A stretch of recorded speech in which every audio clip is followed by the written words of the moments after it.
So this is lecture number 13 and today we are going to start our chapter number 6 जो कि है concurrency control and concurrency control क्या होता है। जैसा कि पता होगा concurrency क्या होता है, जैसे कि एक साथ में मल्टीपल जॉब्स या मल्टीपल ऑपरेशन एक समय पर एग्जीक्यूट होते हैं, that is called your concurrency। और हम जैसे बात करते हैं कि दो लाइनें concurrent कैसे हो सकती हैं, लाइक कैसे concurrent होंगी, लाइक दैट। ओके, तो हम क्या कर रहे हैं, एक समय पर क्या कर रहे हैं, दो या दो से अधिक प्रोसेसेस को चला रहे हैं, that is called your concurrency. ठीक है, सो ये हमारा होगा ओवरव्यू कंकरेंसी क्या होता है। एंड अपना चैप्टर नंबर 6 में हम यही पढ़ेंगे कंकरेंसी कंट्रोल कैसे करते हैं। तो उससे पहले हम जानेंगे कंकरेंसी होती क्या है और इसकी क्या एडवांटेज है, क्या डिसएडवांटेज है, और हमें इसे कंट्रोल करना ही क्यों है। ठीक है, तो देखिए जैसा कि कंकरेंसी कंट्रोल क्या होता है। Concurrency control concept come under the transaction in the database management system. Okay, comes under the transaction. Okay, transactions के अंदर आता है, ठीक है, in the database management system. Okay, database management system में it is procedure in DBMS which helps us for the management of two simultaneous processes to execute without conflict। Okay, simply कितना simple दिखा रहा है यहाँ पे। ये क्या करता है, दिस इज अ प्रोसीजर, एक हमारा एक प्रोसीजर है जिसमें क्या होता है, which helps us for the management of two simultaneous processes। हमारे क्या है यहाँ पे दो simultaneous जो साथ साथ प्रोसेसेस एग्जीक्यूट हो रहे होंगे, तो उन्हें क्या है एग्जीक्यूट हो without conflict between each other. उनमें क्या होना चाहिए, बिना कॉन्फ्लिक्ट के क्या होना चाहिए, वो एग्जीक्यूट हो सके। So that is called your concurrency control. Okay, got it. तो ये हो गया हमारा कंकरेंसी। ठीक है, एग्जांपल देखते हैं। Like for example if we take ATM machines, ठीक है, and do not use concurrency, multiple person can not draw money at a time in different places. Okay, तो यहाँ पे क्या होगा, यहाँ पे अगर हम कंकरेंसी यूज नहीं करते हैं तो क्या होगा, मल्टीपल लोग क्या होंगे, can not draw the money at the same time in the different places पे डिफरेंट पर्सन पैसे निकालने में असमर्थ होंगे। Okay, so this is where we need concurrency. तो इसलिए हमें कंकरेंसी की नीड होती है। Got it. सो ये रहा हमारा कंकरेंसी। और क्या उसमें कंट्रोल, कंकरेंसी कंट्रोल क्या होता है वो भी आप समझ चुके हैं। कंट्रोल क्या होता है कि हम वहां पे क्या होता है, हम मल्टीपल या टू साइमल्टेनियस प्रोसेसेस को एग्जीक्यूट करते हैं without any conflict. Got it. So अब बात करते हैं एडवांटेज की, कि हमारा एडवांटेज क्या है इसमें। फर्स्ट है waiting time will be decrease. कैसे डिक्रीज होने वाला है, जैसा कि हमने बात किया था कि हमारे पास ATM मशीन्स हैं, ठीक है, तो वहां पे क्या है कि अगर एक समय पे क्या है सभी लोग क्या है वहां से मनी विड्रॉ कर रहे हैं। Got it. तो इस तरह से वहां पे क्या है, हमारा वेटिंग टाइम जो है डिक्रीज हो गया है, क्योंकि सभी लोग एक समय पर साथ में पैसे निकाल सकते हैं। Response time will be decrease. Okay, तो हमारा जो रिस्पॉन्स टाइम आने वाला है वो भी डिक्रीज होगा, क्योंकि जल्दी से जल्दी वहां पे काम हो रहा है, तो रिस्पॉन्स टाइम आपका क्या हो रहा है, जल्दी हो रहा है, रिस्पॉन्स मिल रहा है। ठीक है, resource utilization will be increase, बिल्कुल, क्योंकि अगर मान लीजिए एक साथ नहीं काम करते तो क्या होता है, जब पहली वाली ATM मशीन पे कोई पैसा निकाल रहा होता तो ये आपके जो तीन रिसोर्सेस हैं क्या होते हैं, ये वैकेंट होते। Got it. तो इस तरह से क्या है, इसकी वजह से हम क्या है अपने रिसोर्सेस को अच्छे से यूटिलाइज कर रहे हैं। Got it. System performance and efficiency is increase. और क्या होता है, सिस्टम की परफॉर्मेंस एंड उसकी एफिशिएंसी क्या होती है, इंक्रीज हो जाती है। और इस वजह से हमें जरूरत किसकी होती है, कंकरेंसी की। और कंकरेंसी का like this is your advantage of the concurrency control. Got it. आगे बढ़ते हैं। concurrency like control concurrency। Okay, the simultaneous execution of the transaction over shared database can create several data integrity and the consistency problems। जब क्या होता है हमारा like simultaneous executions हो रही होती हैं किसी भी ट्रांजैक्शंस की किसी भी शेयर डेटाबेस में, तो क्या होता है वहां पर हमारे पास कई सारी several data integrity and the consistency की प्रॉब्लम्स आ जाती हैं। ठीक है, for example too many people are logging in the ATM machines. मान लीजिए जैसे कि कई लोग हैं वहां पे जो ATM मशीन पे लॉग इन कर रहे हैं, ठीक है, वहां पे है serial updates and synchronization in the bank server should happen. Okay, वहां पे क्या है, सिंक्रोनाइजेशन होना चाहिए, ठीक है, एंड सीरियल अपडेट होना चाहिए इन the bank should happen. Okay, होना चाहिए। When ever the transaction is done, जब भी ट्रांजेक्शन डन होगा, if not it gives wrong information and wrong data in the. और अगर ये नहीं होता, वहां पे सीरियल अपडेट नहीं होता है, तो एट द एंड क्या होने वाला है, it gives wrong information and wrong data in the database. Got it. So main problem in the using concurrency, इसको यूज करने पर क्या प्रॉब्लम्स अगर होती हैं उसे देखते हैं। तो फर्स्ट है हमारा, अपडेट विल बी लॉस्ट। जो हमारा अपडेट है वो लॉस हो सकता है। वो कैसे लॉस हो सकता है उसे देखिए, ये प्रॉब्लम्स आने वाली हैं, ठीक है। मेनली हमारे पास मानते हैं तीन प्रॉब्लम मानते हैं। फर्स्ट हो गया अपडेट जो आपका लॉस हो जाता है। सेकंड होता है आपका डर्टी रीड प्रॉब्लम मानते हैं, ठीक है, डर्टी रीड प्रॉब्लम मानते हैं। And inconsistence retrieval. Okay, got it. So update will be lost. Okay, so one transaction done some changes and another transaction delete the changes. Okay, like मानते हैं एक transaction हो गया जो does some changes, first transaction ने क्या किया, T1 ने क्या किया, कुछ चेंजेस किए, and another transaction delete that change. Okay, और हमारा T2 था, उसने क्या किया, यहाँ पे उस चेंजेस को डिलीट कर दिया। तो one transaction nullifies the update of the another transaction. तो इस केस में क्या होने वाला है, यहाँ पे अपडेट विल बी लॉस। जो हमारा अपडेट था वो लॉस हो सकता है। जैसे कि मान लीजिए हमारे पास दो हैं और दोनों क्या है, एक साथ एग्जीक्यूट हो रहे हैं। गॉट इट, एक साथ में दोनों एग्जीक्यूट हो रहे हैं। तो यहाँ पे मान लीजिए हमारे पास लाइक T1 ने कुछ अपडेट किया, कोई भी वैल्यू अपडेट की और बोल दिया b=2 आने वाला है, and this like this T2 जो है बिल्कुल इसके साथ चल रहा था, ठीक है, साइमल्टेनियस चल रहा था, कंकरेंट था। तो इसने क्या किया वहां पे, लाइक उसने क्या किया, transaction delete that changes. Okay, तो उस चेंजेस को डिलीट कर दिया, ठीक है। तो इस केस में क्या होने वाला है, one transaction nullify the update of the another transaction. तो इस this call your update will be lost. Okay, ये आपकी प्रॉब्लम नंबर एक है। बात करते हैं अनकम्प्लीट डिपेंडेंसी और डर्टी रीड प्रॉब्लम की। डर्टी रीड प्रॉब्लम क्या होता है, जैसे कि हम यहाँ पे सीक्वेंस में T1 कर रहे हैं, T2 कर रहे हैं, ठीक है।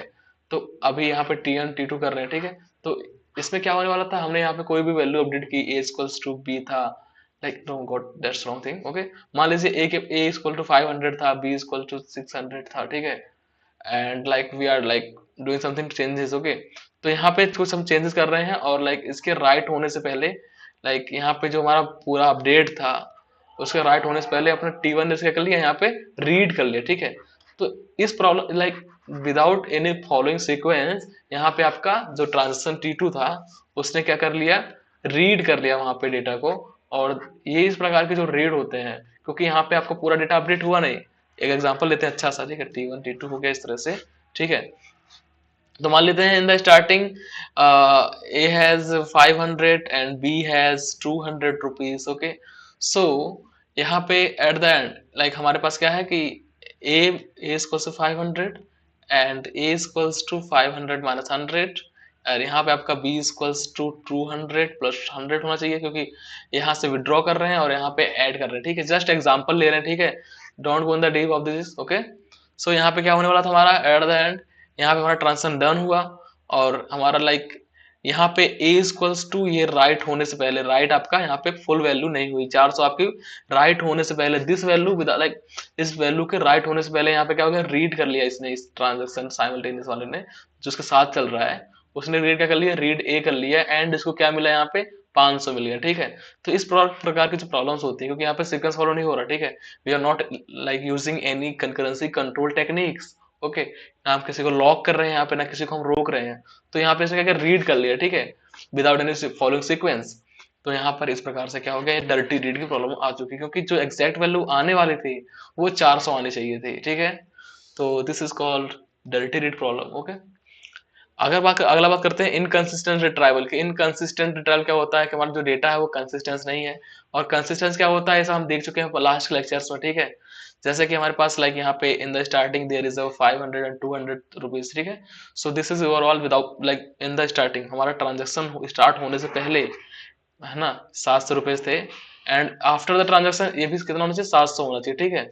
जो कि इसमें ये प्रॉब्लम आ रही है, देखिए यहाँ पे इसने क्या रीड किया, ए ने रीड किया, यहाँ पे 500 रीड कर लिया, और बी के पास कितना 300 आ गया होगा, ठीक है, 300। तो आगे चल के कितना हो रहा है, ये 800 हो रहा है, ठीक है। तो ये 700 था, ये 800 था। तो इस प्रकार की जो प्रॉब्लम आ रही है उसे हम क्या बोलते हैं, इनकंसिस्टेंसी बोलते हैं, ठीक है। तो इनकंसिस्टेंट रिट्राइवल कैसे होता है, one transaction is updating multiple different variables another transaction is in the process of the update those variables, okay, and the problem occurs is inconsistency of some variables in the different constants, okay. So let's see some other examples of the inconsistent retrieval and the dirty read problems, okay. So they're like more similar, okay, but there is little bit difference, okay. So inconsistent retrieval is what, देखिए scenario is like that कि हम simply यहाँ पे क्या कर रहे हैं, हमारे पास like मानते हैं consider a bank account table where is two transactions T1 and T2 are executing, okay, एक साथ simultaneously, okay. So मान लीजिए हमारे पास कोई आईडी थी, हमारे पास बैलेंस था 500 रुपीज था, ठीक है, and transaction T1 start the update, the balance amount is T1 is like 2000, इसमें 2000 ऐड किए, ठीक है, एंड जब new balance become 7000 rupees, but T1 not yet committed, ठीक है, इसने इसे क्या किया, कमिट नहीं किया अभी, नॉट कमिटेड। कमिटेड क्या होता है, जब तक कमिटेड नहीं होता तब तक डेटा पूरा परमानेंटली सेव नहीं होता, ठीक है, तो it's not yet committed, okay. Transaction T2 read the balance of amount ID 101 T1 complete, okay, so T2 sees the balance 7000 रुपए, okay, तो यहाँ पे क्या हुआ, T2 ने देख लिया कि 7000 रुपए हो चुके हैं अकाउंट में, जो कि पहले अपने 5 थे, got it. But transaction T1 encounters and error and roll back, उसमें कोई प्रॉब्लम आती है, कोई एरर आती है और वो क्या होता है, रोल बैक कर जाता है, ठीक है ना। लाइक रोल बैक में क्या होता है, आपका डेटा जो होता है अंडर होता है, ठीक है, अंडू हो जाता है, ठीक है, तो उसको क्या हो गया, एरर आ गई और रोल बैक हो गया, ठीक है, तो the balance return to the 5000 rupees, okay, जब बैलेंस था वो 5000 दोबारा से हो गया और the update was never finalize, ठीक है। So transaction T2 has already use the incorrect 7000 rupees values for calculation और further transaction, so this result is inconsistent retrieval, and इसको क्या बोलते हैं, इनकंसिस्टेंट रिट्राइवल बोलेंगे इसको, okay, leading to an error in the finalize calculations, okay. तो problem क्या हुआ हमारा, सिंपली प्रॉब्लम था हमारा कि T2 read the uncomputed data that was later rolled back T1, okay. So simply हम समझ चुके हैं कि ये प्रॉब्लम क्या थी। रियल वर्ल्ड इम्पैक्ट क्या होता है, this can cause incorrect financial report, miscalculations और इवन सिक्योरिटी वल्नरेबिलिटी, ओके, तो ये सब प्रॉब्लम्स आ सकती हैं। और उसका सोल्यूशन क्या है कि जो कि हम पढ़ने वाले हैं लाइक कंकरेंसी कंट्रोल में, कि हम two phase logging system and time stamp logging system, ये सब हम इसके आगे देखेंगे, ठीक है। तो इस चैप्टर में यही सब फाइनलाइज करना है। एंड लाइक आपके मन में क्वेश्चन आ रहा होगा like dirty read and inconsistent retrieval में क्या डिफरेंस है, तो ज्यादा डिफरेंस नहीं है, ठीक है। सो लाइक सिंपली आप समझ सकते हैं, यहाँ पे मेन चीज आपकी है कि आप लाइक इफेक्ट क्या होता है, देखिए यहाँ पे, ठीक है, like happens in the read uncommitted isolation level, ये कहाँ पर होता है, रीड अनकमिटेड आइसोलेशन लेवल पर होता है। और क्या होता है, happens in the read committed, या तो लाइक रीड कमिटेड होगा या तो रिपीटेड रीड आइसोलेशन लेवल पर, ठीक है, रिपीटेड प्रॉब्लम्स आती है इसके अंदर, ठीक है। सो डेफिनेशन देखिए आप यहाँ पे, occurs when a transaction read uncommitted data from the another transaction, यहाँ पे क्या होता है, ये तब अगर होता है जब क्या होता है, reads uncommitted data from the another transaction, okay, जब हमारे पास ट्रांजेक्शन हो रहे होते हैं, T1 T2 हो रहा होता है, तो वहां पे जो डेटा कमिटेड नहीं होता है और उससे पहले क्या होता है, रीड कर लेता है, तो this problems occur, okay, that is called a directly read. And inconsistent retrieval क्या होता है आपका, occurs when a transaction read the same data multiple times but the value change due to another transaction, ठीक है, like value change हो जाती है, same same value क्या उसकी है, चेंज हो जाती है उसको रीड करने पर, ठीक है। अकर्स ट्रांजेक्शन लाइक हम वहाँ पे क्या मल्टीपल टाइम्स रीड कर रहे हैं but the value change due to another transaction, वहाँ पे किसी दूसरे ट्रांजेक्शन की लाइक वजह से वहाँ पे जो वैल्यूज हैं, जो आपकी पहली T1 की वैल्यू थी एंड बाद में जो T1 वैल्यू रही है, those are different because not equal. So ये प्रॉब्लम आती है आपकी इनकंसिस्टेंट ट्राइवल के अंदर, गॉट इट। एग्जांपल्स देख लेते हैं, उसको खत्म करते हैं यहाँ से। T1 update salary of 5000 to 6000 but has not committed, okay, T1 ने क्या किया, अपडेट कर दिया 5 से 6000, लेकिन वो अभी तक कमिटेड नहीं हुई है। T2 रीड सैलरी है 6000 रुपीज, बट T2 ने क्या किया, उससे अज्यूम कर लिया कि भाई 6000 रुपए है। लेटर T1 रोल बैक, और बाद में क्या हुआ, T1 रोल बैक कर जाता है, so सैलरी में 500 rupees, but T2 now has incorrect data, T2 पास क्या है, इनकरेक्ट डेटा है, गॉट इट। तो इस ये प्रॉब्लम क्या कहलाएगी, हमारी डर्टी रीड की प्रॉब्लम कहलाएगी, got it. And another side हम एग्जांपल देखते हैं, इसमें क्या है, T1 read product price $100, okay, and T2 update it $120 and commit, ठीक है। T1 ने क्या किया, रीड की थी वैल्यू को $100 में, एंड टी टू ने क्या किया, अपडेट किया, टी टू ने अपडेट करके क्या कर दिया, $120 कर दिया, गॉट इट, ठीक है।